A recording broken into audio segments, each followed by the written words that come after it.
Hi guys, we are playing with Flying Pigeon now. So this is a deep hip opener as well. So I'd recommend, of course, do my workout or do the warm up. It is also a workout before the class.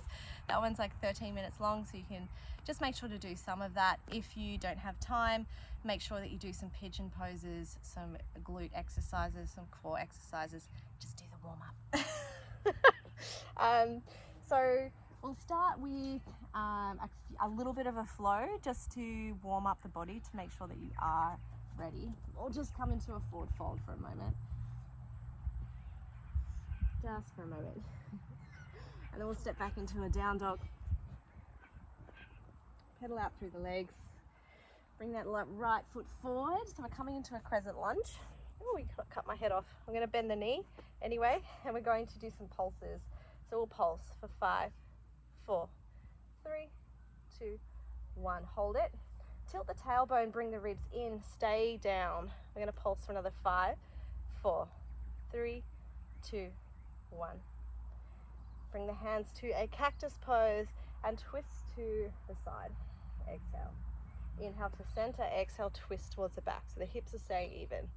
Inhale to center, hands down, step back, take a vinyasa of choice, option knees on the floor, high to low, stop at that right angle in the elbows, upward facing dog, breath in, and downward facing dog, breath out. Let's do the other side, pedal through legs, left leg comes forward, inhale, come up into crescent lunge, head disappears, bend the back leg, maybe step it in a little. That back knee is coming straight down to the ground.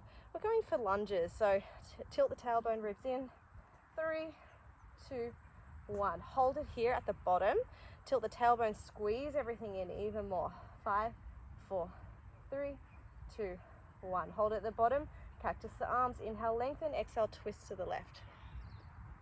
Inhale to center. Exhale, twist to the right. Should be burning. Inhale to center. Exhale, hands down. Slide that back leg back and step back. Move through high to low. Maybe the knees up this time. Inhale, up dog. Exhale, downward facing dog. We'll come into a pigeon pose just to prepare. So bringing that right knee up towards the right wrist and straightening that leg behind you. Look behind you, make sure it's straight. Make sure your hip bones are twisted towards the front. And we'll come down into a passive pigeon. So when you come into your flying pigeon, it's this pose, but your arms are underneath that front leg. So to get ready for that, we're going to flex that right foot and you're going to bring that right foot up so it's almost parallel with the front of the mat. And then you're going to push into the mat a little bit to use your glutes. If this hurts your knee on the right side, support your arms or just come out if it hurts too much. But what the point of this is, also push into the ground with your left knee. Make sure that you're nice and padded, that left knee, and you'll activate this glute as well. So this is the lifting sensation that you'll feel in your flying pigeon. It's exactly the same. It's not passive. It's lifting everything up and then letting it sink. Hold forward. Hands come under the shoulders. Step back. Downward facing dog. Pedal out the legs. So you're going to remember these sensations as you come into your flying pigeon. Let's do the left. So inhale, left leg reaches tall. Exhale, left knee to left wrist. You're going to flex that left foot, shimmy it up a bit. And passive first, so we're going to square the hip bones to the front of the mat and come down. That back leg is nice and straight. Go into a passive stretch. That's nice. Really got to make sure you're warm before doing any of these poses. So just plug one more time. If you haven't warmed up, please do, especially the wrists. You haven't. That's why the warm-ups are good. So we're going to do the same thing again. We're going to flex that left foot. You're going to push so your glutes come up off the floor. Bring your chest up so that you take some of that weight. Squeeze your right glute and push that right knee into the floor so you lift up. Inhale, pelvic floor rises up. Those bathroom muscles squish in and up. Squeeze the glutes, lift them up. This is the same feeling as your flying pigeon. Let it sink. Passive for a moment. And then push into the hands, untuck the back toe, downward facing dog. We'll do one warrior three pose just because that'll show you how activated your back glute needs to be. So we're going to fold forward and then come up to a halfway lift. Just make sure you can still see me when I do this one. And we're going to step that back leg back into a warrior three, and the hands are parallel to the floor. So flex your back foot. Now you want to make sure that your back foot and your head are in one line. Squeeze that right glute and lift it even higher. Make sure your hips are square to the floor so they're not opening towards the right. Palms can be facing down into aeroplane or forward if you're feeling super strong. As we'll be here for a while, I prefer they were here or resting on the front thigh. Flex the back foot, lift the back leg even more. Feel that glute really engage. Tilt the tailbone, ribs in, come out of the back bend. Squeeze that right glute even higher. Now this is what your back leg is going to be doing in your flying pigeon. It's going to be lifting up with strength, all right? Okay, let's come down, fold forward, grab the elbows, let's do the other side. So you're getting the lift that's going to be happening in this pose. Other side. Step your feet together, and then left leg goes back, flex. If you're on uneven ground like me, it's an extra challenge. So again here, tilt the tailbone, ribs in, flex your back foot, get length. You want to make sure that your front head and your foot are in one line. If you notice your hip is opening, I want you to close it. Now lift your back heel. So use that glute to lift as high as you can until you feel it working. Hands are floating, or if you're finding this a real challenge, just pop your hands on the floor or on your thigh. Keep lifting that back heel.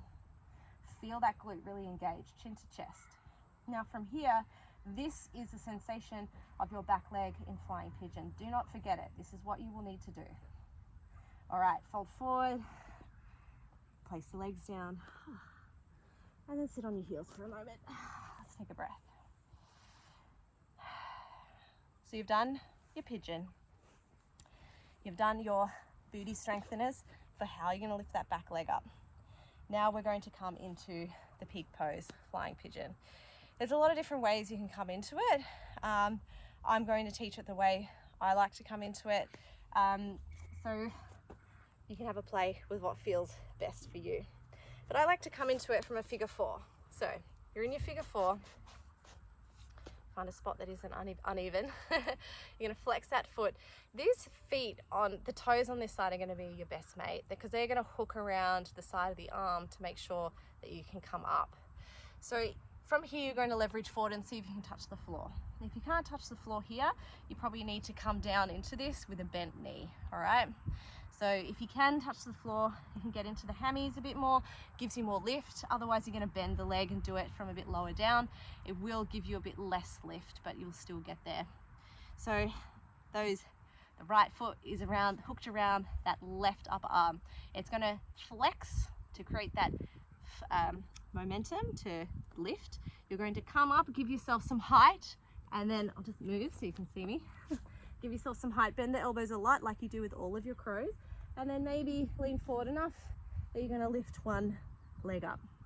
So you can keep, the first option is to keep the back leg bent. So you're just bringing the heel towards the glute or pointing the foot in towards the glute. That's a beginner's variation. I'll do it on the other side so I'm even. So left side, do it from the side so you can see me. So we come into our figure four, we sit down. Now, if this is too much to fold forward here and for your flexibility, you're just going to bend into that supporting leg. Now the goal here is that left foot this time hooks around the outside of the right elbow. You're going to come forward, bend your elbows a lot, and put a pillow under your face if it feels a bit nerve-wracking. And then you're going to lift one foot up. Now this is the beginner's one. You're just bringing that foot up in towards the glute, and then you can sit down. How'd you go? Do you want to see the advanced version? So this is when, instead of bending the knee and the heel, you're going to straighten and fly the back leg, which is what we were doing in the Warrior 3 to practice on that momentum. You'll also need that momentum I was showing you in Pigeon where you're pushing into the floor and getting lift, because you do that same movement with that front leg that's in Pigeon, and the back leg you do that Warrior 3 lift as well. So enough talking, I'm going to show you what it looks like. So right side, because my favorite side. So we're coming into our figure four.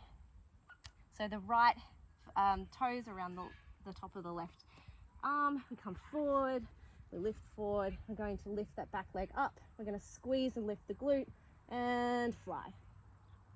Okay, so you can see that nothing is resting, everything is lifting up and very active. The first option is a lever, kind of like a crow, but then going into, when you're lifting the back leg, you're coming into strength. It's going to be a lot harder. So you can have a play. I recommend doing the first option until you're super confident. Get a pillow under your face for all of these, and then you can try the next one. So I'll show you one more time on the left side so you can see it. So again, figure 4, come into it. If that's too much, bend the leg. Yeah, as long as you can get that left foot around the top of your right arm, hook it around, create your shelf, bend your elbows, lean forward, hook the arm. You're going to straighten that back leg and lift as much as you can. And then to come down, just bend the knee and sit down. How'd you go? I know it's a challenge. It is flexibility and strength, this one. If you do the first option, it's a great place to start because it's more around the flexibility of your hip, and then a lever, which, you know, you can build that up with more confidence once you have that technique. The second version is a lot more strength when you're lifting that back leg. So it'll take some time. I'd get confident with the first one first, and then start to play with lifting the legs. And that hook with the toe is really important as well, to make sure that you've got enough sucking in so you can lift. And I think that was everything I was going to show you on that one. Yeah, so that's it. Namaste. Don't forget to tag us, Brave Yoga Melbourne, and let us know how your progression is going. We want to see your flying pigeons or your crows or whatever you're up to. Please let us know how you're going. Post on Instagram, tag us. We love it. Do it. Yes, do it, do it, do it. All right, see you soon. Bye.